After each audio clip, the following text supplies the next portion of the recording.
everything he could there, walking through the dark streets of the city. He begins to wonder what he will do from now on. The young man feels his adrenaline and dopamine levels dropping rapidly without the challenges. He knows he urgently needs to find a new stimulus to fill the void in his life. At that moment, his gaze is suddenly drawn to something very curious in the middle of the way. The guy comes across a mysterious convenience store that he had never seen there before. A bell rings softly, announcing his entry into the mysterious commercial establishment. Looking at the shelves, he notices that the stock is full of items identical to those in his game. The place has exactly the same products that would be part of a safe zone in the virtual game. He thinks it's bizarre that a game with no local version could have collaborated with this store. The young man concludes that the store owner must just be another addict obsessed with the same game. He takes photos and remembers that he sent the address of this weird place to a follower on the internet. The cashier snaps him out of his thoughts by asking if he's only going to take that Coca-Cola. The guy wonders if the employee is bothered by the photos he took of the shelves.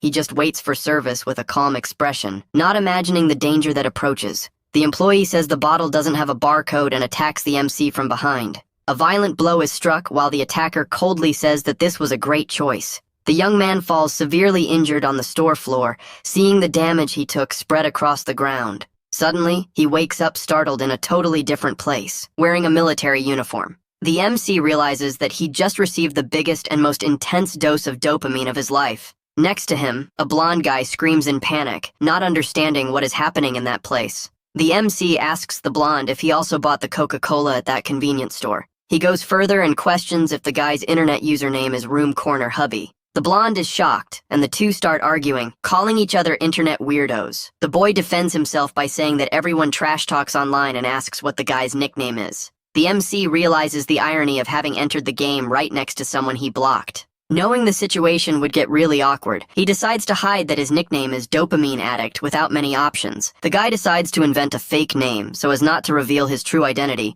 He confidently introduces himself to his companion using the codename T-Bastard. The two start walking together while the MC confirms how the blonde got the address. The blonde falls into despair upon realizing that the dangerous place is the real universe of the game. The young man understands that his follower, Home Protector, leaked the location he had shared. Because of that, the poor kid went there, ended up being attacked, and was dragged into this world. The MC begins to analyze the situation and realizes that things are much more complex. He considers the possibility that there are other real-world players trapped inside this same game. If that's true, they will have to face players from other areas as soon as the apocalypse begins. This means they will need to risk everything in real confrontations against other humans. But the guy decides to focus only on immediate survival, leaving those concerns for later. At this, the blonde gets excited and asks if they can use the classic game system in this world. He explains that he's talking about quests, virtual item shops, and stat point distribution. The blonde boy starts yelling desperately, trying to summon a status screen in his inventory. He keeps shouting all possible online game commands,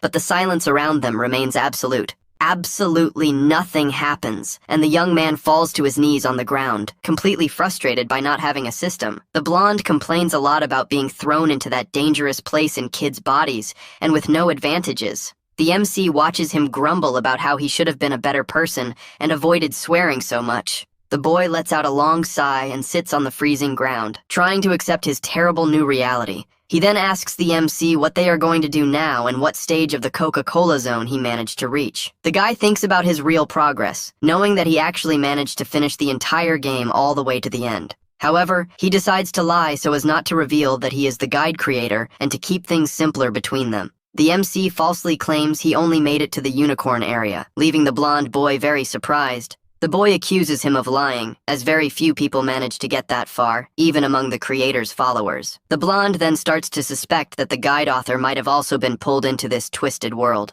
The MC finds that reaction very curious, and calmly asks his companion to cool down a bit. He starts to remember all the comments he used to receive and realizes that this boy was a frequent visitor. The guy says he is a huge fan of the guide creator, and asks if the blonde didn't also comment on every post. The blonde boy looks away, slightly embarrassed, and ends up confirming his frequent participation in the community. He starts to get extremely irritated and red with anger when remembering what happened on the internet. The boy confesses that he carefully read every line of instruction from that guide with great dedication. He explodes with rage, complaining that the post creator unjustly blocked him, even though he supported the work. The MC finally understands that the boy doesn't hate him, but just had a jealous fit over being blocked. The blonde keeps grumbling indignantly about being stuck right next to another follower of that creator. The guy finds the situation funny and starts to think that his new companion might not be such a bad person after all. The boy changes the subject and asks again what their plan will be to survive from now on.